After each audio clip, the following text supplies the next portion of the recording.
The crimson sky wept torrents of rain across the broken landscape of Kepler 442, turning the refugee trail into a treacherous river of mud and despair. Erin pressed her emerald-green hands against her pack straps, her red curls plastered too, her skull by the relentless downpour. Each step forward was a battle against the sucking earth that seemed determined to claim every soul foolish enough to traverse its surface.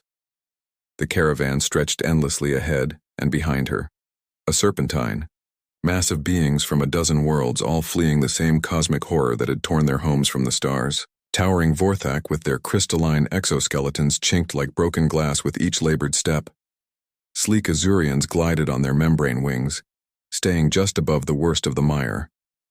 And scattered throughout were her own people, the Verdani, marked by their distinctive green skin and flame-colored hair, a people the Galactic Council had long ago deemed expendable. Erin stumbled, catching herself on a gnarled root protruding from the bank. Her breathing came in ragged gasps, lungs burning from the toxic spores that drifted like deadly snow through the atmosphere. She'd been walking for 3 days straight, surviving on nothing but nutrient paste and the bitter water they could filter from the tainted streams. "Keep moving, Greenskin," growled a passing Corvin, his forearms making quick work of the terrain that left her struggling. "The storms get worse after dark." She wanted to respond to defend herself, but the words died in her throat. What was the point? The hierarchy was clear. Humans at the top for their ingenuity and compassion. Then the warrior races, the scholars, the merchants. The Verdani scraped along at the bottom, useful only for manual labor and dangerous tasks that others wouldn't risk. The ground beneath her feet felt different suddenly, softer, more yielding. She took another step and felt herself sink slightly. Panic fluttered in her chest like a caged bird. "Wait!" she called out, but her voice was lost in the howling, wind and the splash of hundreds of feet through the mire. Another step. This time she sank to her ankles. "Help!" she cried louder, but the caravan continued its relentless march. A few heads turned in her direction. A Vorthak's compound eyes reflected the lightning, and Azurian's elegant neck craned to look, but none stopped. In their expressions, she saw the same cold calculation. The time and energy required to help her wasn't worth the risk. The mud was at her knees now, thick and grasping like living quicksand. Her pack weighed her down, but she couldn't reach the straps to cut herself free. The more she struggled, the faster she sank. "Please." Her voice cracked with desperation. I can't get out." The last of the caravan's rear guard passed, her by.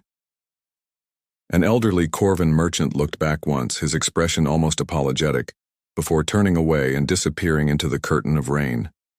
Erin was alone. The mud reached her waist, cold and suffocating. She could feel it seeping through her clothes, claiming her inch by inch. Tears mixed with rainwater on her cheeks as she realized this was how she would die, not in the cosmic fires that had consumed her homeworld, but in the anonymous muck of an alien planet forgotten and unmourned. Through the rain, a figure emerged from the gloom like a ghost made solid. Tall, bipedal, with the distinctive silhouette she'd learned to recognize. Human. But instead of the pristine environmental suits most humans wore, this one was as mud-splattered and bedraggled as any refugee.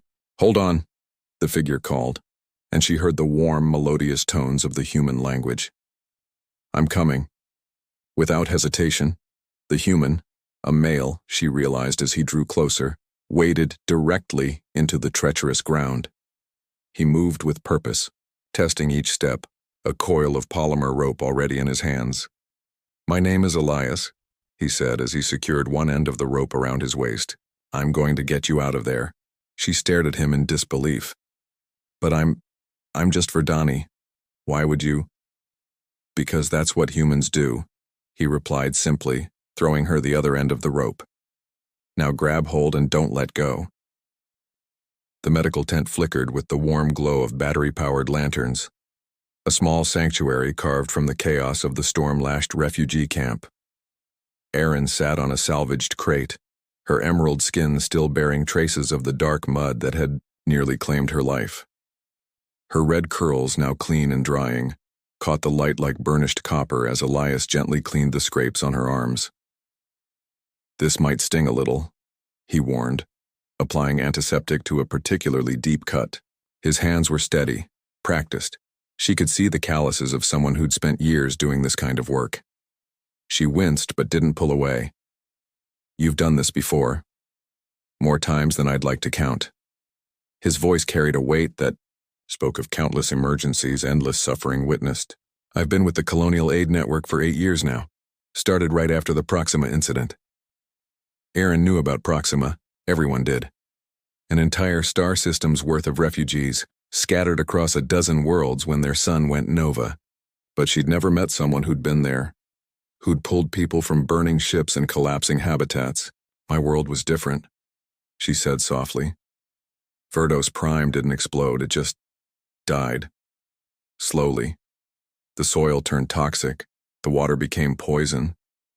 We had months to watch everything we loved wither away. Elias paused in his ministrations, meeting her eyes. In the lamplight, she could see they were brown. Warm brown like the rich earth of her homeworld before the blight came. "I'm sorry. That might have been worse in its way." She nodded, surprised by his understanding. Most species viewed the Verdani exodus as somehow less tragic because it had been gradual, predictable. They'd had time to prepare after all. But Elias seemed to grasp the special horror of watching your world die by degrees. "What was it like?" he asked, settling back on his own makeshift seat, a medical supply crate that served as both chair and storage. "Your world, I mean. Before." No one had ever asked her that. In 8 months of refugee processing, countless interviews and evaluations, every official had focused on the end. The toxicity levels, the evacuation logistics, the resettlement requirements. None had cared about what they'd lost. "Beautiful," she whispered, her voice catching. "We had gardens that floated in the air, suspended by magnetic fields. The trees grew in spirals, reaching toward our twin suns.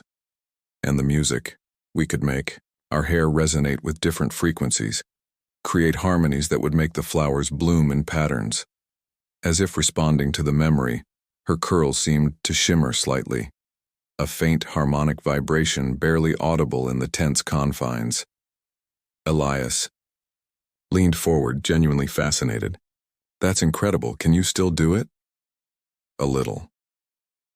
She concentrated, and her hair produced a soft, crystalline note that seemed to make the very air glow warmer. "But it's not the same without the flowers to answer back." They sat in comfortable silence for a moment, the sound of rain pattering against the tense fabric. Outside, she could hear the sounds of the camp. Other refugees settling in for another miserable night, the occasional argument over sleeping space or rations, the wet coughing that had begun to plague those who'd been exposed to too many toxic worlds. "Why do you do this?" she asked suddenly. "Humans, you could live anywhere, be anything. Your people practically run the galaxy. You could have comfort, safety.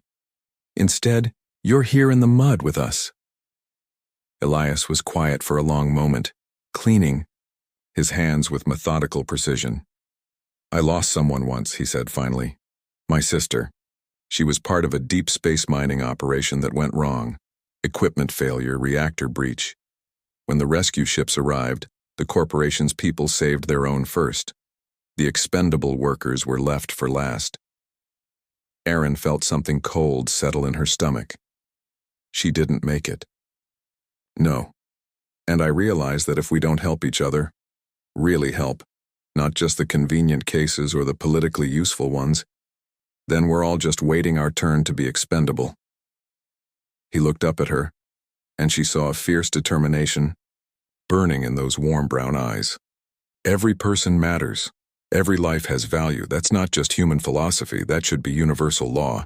She felt tears prick at her eyes, not from pain, but from something she'd almost forgotten existed.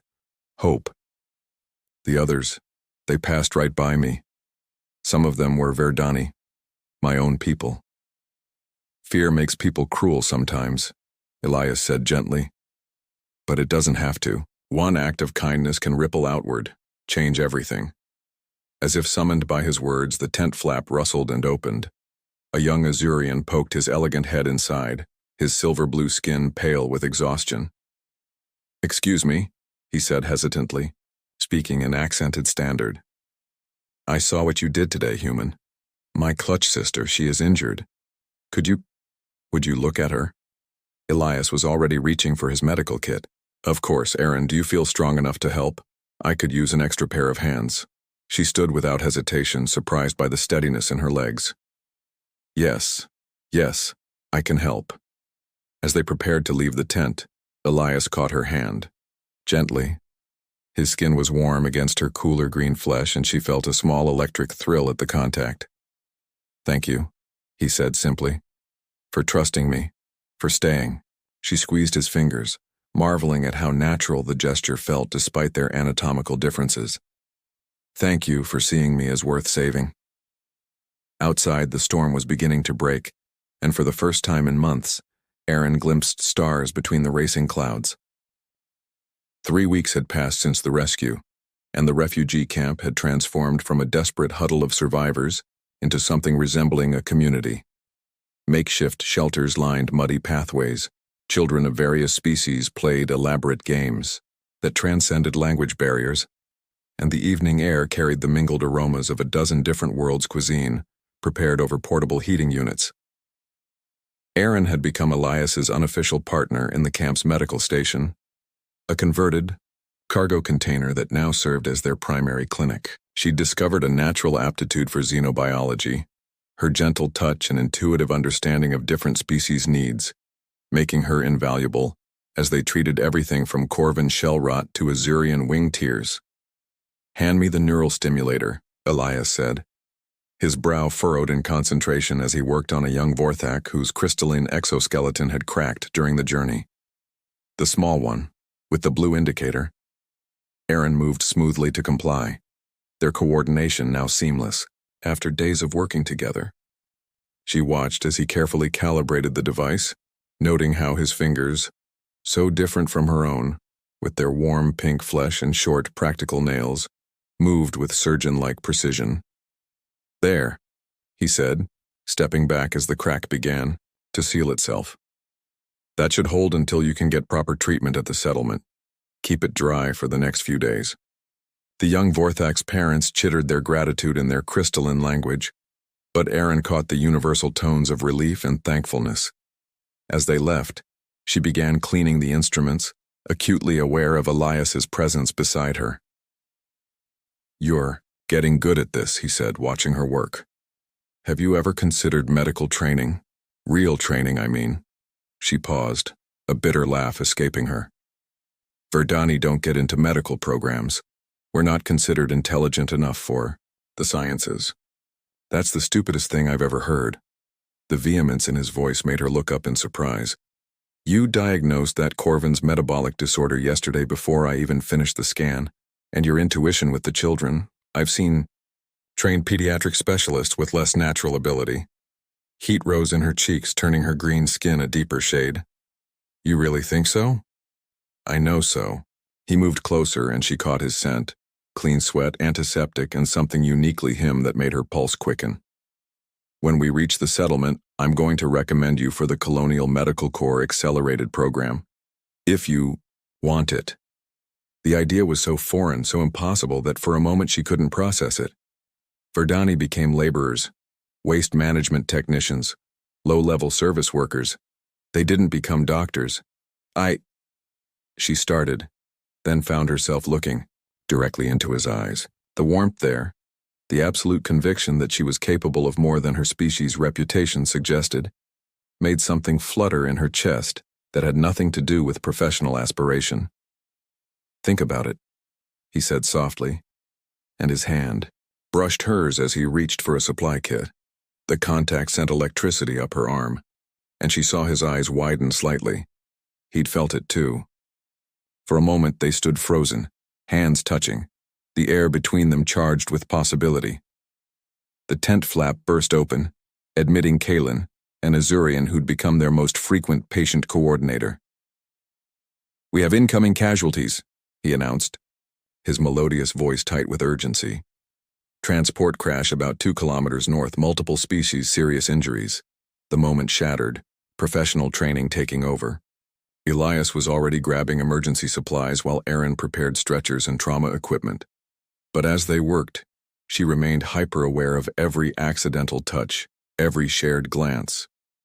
The casualties arrived in waves, a mixed group of refugees whose transport had skidded off the makeshift road into a ravine, burns, broken bones, internal injuries that required careful navigation of different physiologies.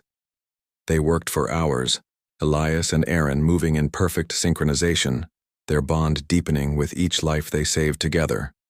It was nearly dawn when they treated the last patient, an elderly human woman whose only injury was a sprained wrist but who'd stayed to help others despite her age. "You two make quite a team," she said, her weathered face creasing in a knowing smile as Erin wrapped her wrist. "How long have you been married?" "We're not," Erin started, her face flushing dark green. "We're colleagues," Elias added quickly, but she noticed his ears had turned red. The woman's smile widened. "Of course you are, dear. My mistake." After she left, an awkward silence settled between them. They cleaned up mechanically, carefully avoiding eye contact, until finally Elias cleared his throat. "It's been a long night," he said. "Maybe we should get some rest." "Yes," she agreed quickly. "Rest, good idea." But neither moved toward the tent flaps. Instead, they found themselves sitting on opposite supply crates, the space between them feeling both vast and intimate. "Erin," Elias said finally, his voice softer than she'd ever heard it. "Yes?" What she said, about us being a team, she wasn't entirely wrong, was she? Her heart hammered against her ribs. No, she wasn't wrong. He stood slowly, crossing the small distance between them. When he reached her, he held out his hand, palm up, an invitation rather than a demand. She looked at it for a long moment, thinking of all the reasons this was impossible. Their species were different. The social complications would be enormous. Humans were at the top of the galactic hierarchy while Verdani were barely tolerated. Then she placed her hand in his, and felt rightness settle over her like warm sunlight. "We're going to face challenges," he said, his thumb tracing gentle circles on her palm. "Yes, people will have opinions. Yes. It might be complicated." She stood, bringing them face to face, their joined hands between them. "Elias?" "Yes?" "I don't care." He smiled then, the expression transforming his tired face into something radiant. "Neither do I." When he leaned down to kiss her, she rose to meet him halfway, and discovered that some things were universal after all.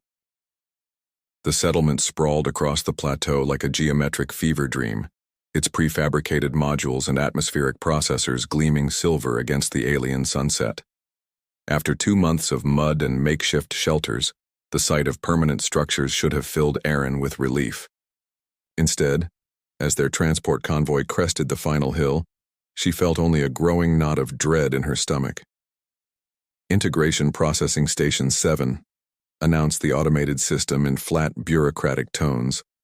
"All refugees report to your designated species sectors for housing assignment and work allocation. Deviation from assigned sectors requires special dispensation from colonial administration." Elias squeezed her hand where they sat together in the back of the medical transport. Over the past month, their relationship had deepened beyond either of their expectations.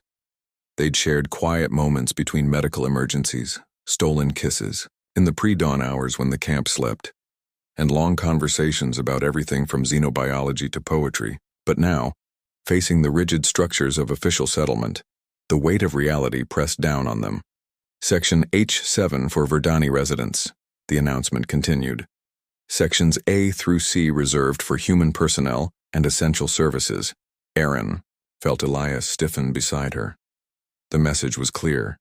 She would be housed with her own species in what was essentially a segregated district, while he would be assigned to the human quarters on the opposite side of the settlement.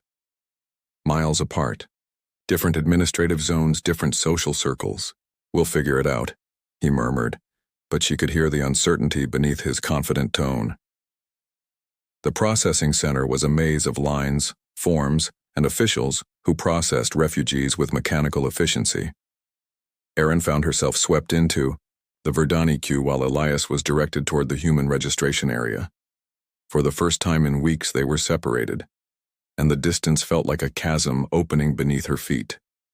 "Next," barked the processing clerk, a harried-looking Corvin whose 4 arms moved across multiple datapads simultaneously. "Name and homeworld." "Erin Veltara, Verdos Prime," she replied, stepping forward. "Skills assessment indicates basic medical training," the clerk continued without looking up. "You'll be assigned to Sanitation Corps, Section H7, Housing Block 15, Unit 2847. Next." "Wait," Erin said, her voice sharper than intended. "I've been working as a medical assistant for the past 2 months. I have experience with Verdani.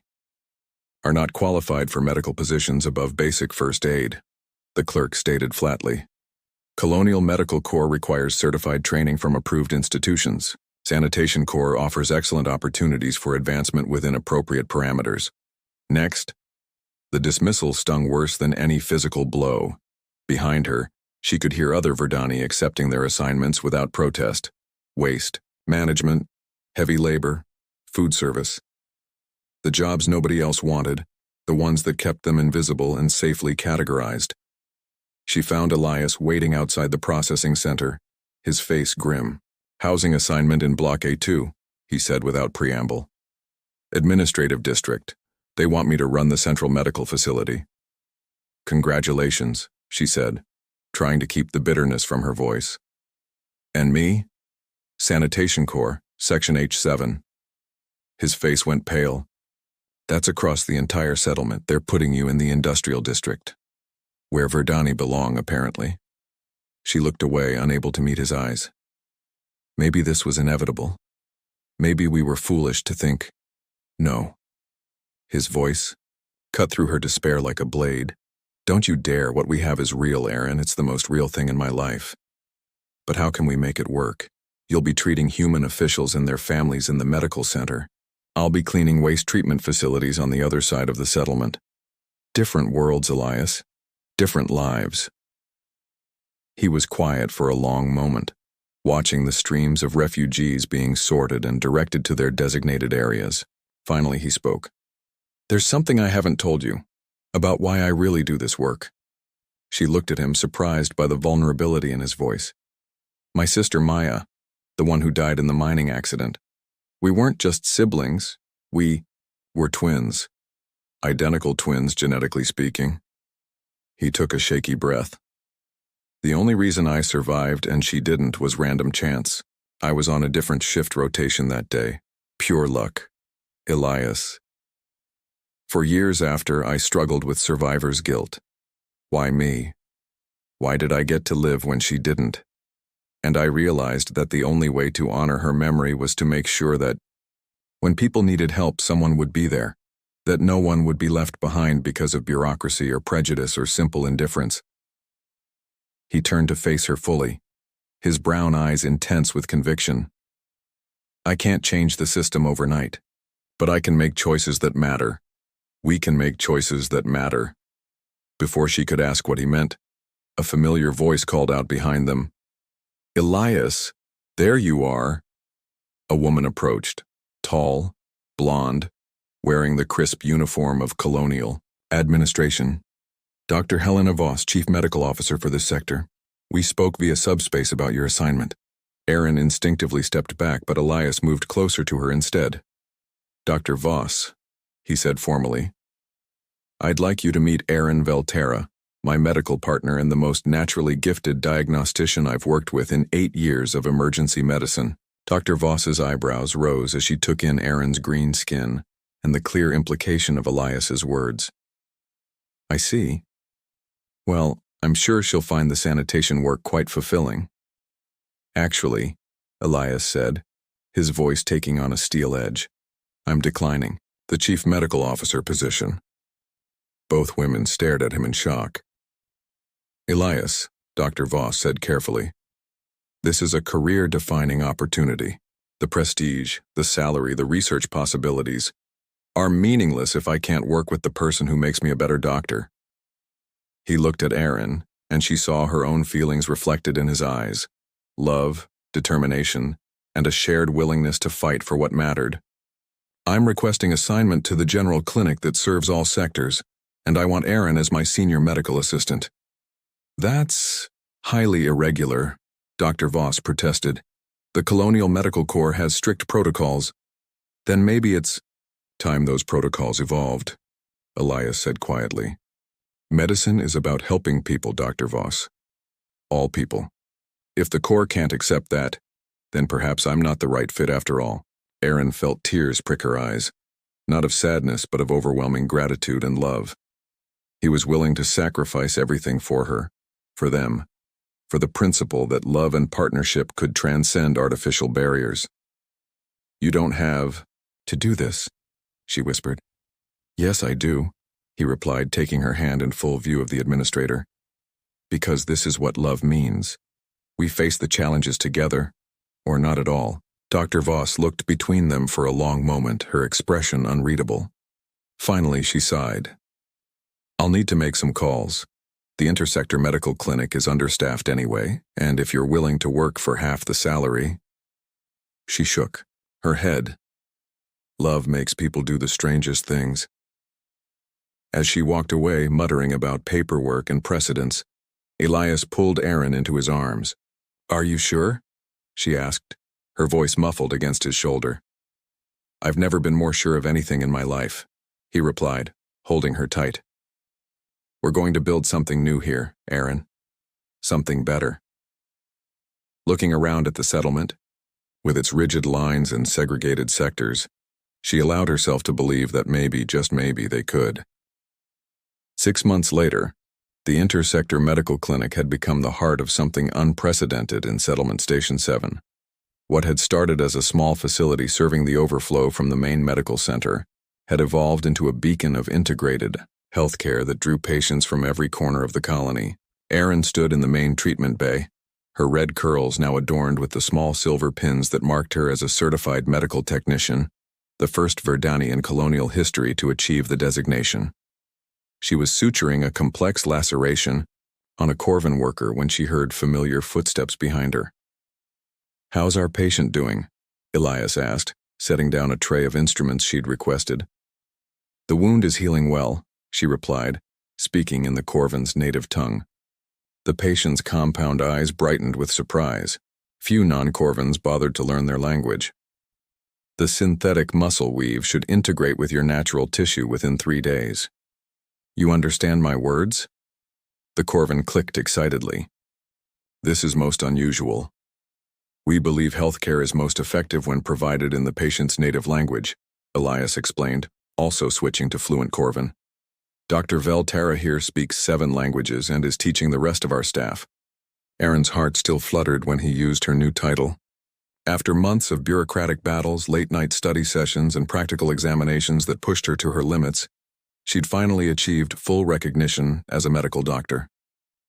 The graduation ceremony had been small, just their clinic, staff, and a handful of administrative officials, but when they'd placed the ceremonial stethoscope around her neck, she'd felt like she could touch the stars. Dr. Veltara, the Corvin repeated reverently. I will tell my clutchmates of this, a greenskin who speaks as learned ones do. After the patient left, Erin and Elias worked side by side in comfortable synchronization, preparing for the evening rush. The clinic now operated around the clock, staffed by an increasingly diverse team of medical professionals who'd chosen to work there, despite the lower pay and unconventional approach. The Colonial Medical Board's inspection is tomorrow, Elias mentioned as he restocked supply cabinets. Nervous? She asked, though she already knew the answer. They'd been preparing for weeks, documenting their patient outcomes, mortality rates, and satisfaction scores. The numbers were impressive. Their integrated approach had resulted in better health outcomes across all species groups. Not nervous, he said, pausing to look at her. Hopeful, if they approve our methods for system-wide implementation. It changes everything, she finished. No more segregated health care, No more species-based treatment protocols.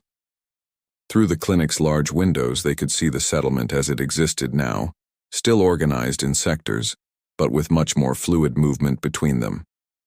The success of their clinic had inspired other integration initiatives. Mixed species work crews were becoming common. The evening markets featured fusion cuisine that blended culinary traditions from a dozen worlds. Children played together in polyglot groups that switched languages as easily as games. As the sun set over the plateau, painting the sky in shades of purple and gold that reminded Erin achingly of her lost homeworld, Elias moved to stand behind her. His arms circled her waist and she leaned back against his warmth. "Do you ever regret it?" she asked quietly. "Giving up the prestigious position, dealing with all the administrative headaches, the constant fights for funding?" "Never," he replied without hesitation. "Do you regret leaving sanitation work to become the galaxy's most controversial doctor?"